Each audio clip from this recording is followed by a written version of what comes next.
ही pencil कितीला आहे? ही pencil 5 रुपयाला आहे. हा पेन 5 रुपयाला आहे. ही कंपास द्या, ही पेन्सिल आणि हा पेन.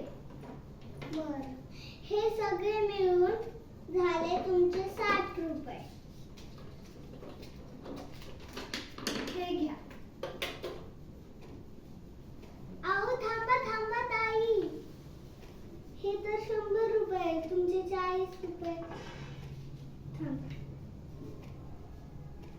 अहो खरंच तुम्ही किती प्रामाणिक आहात. धन्यवाद.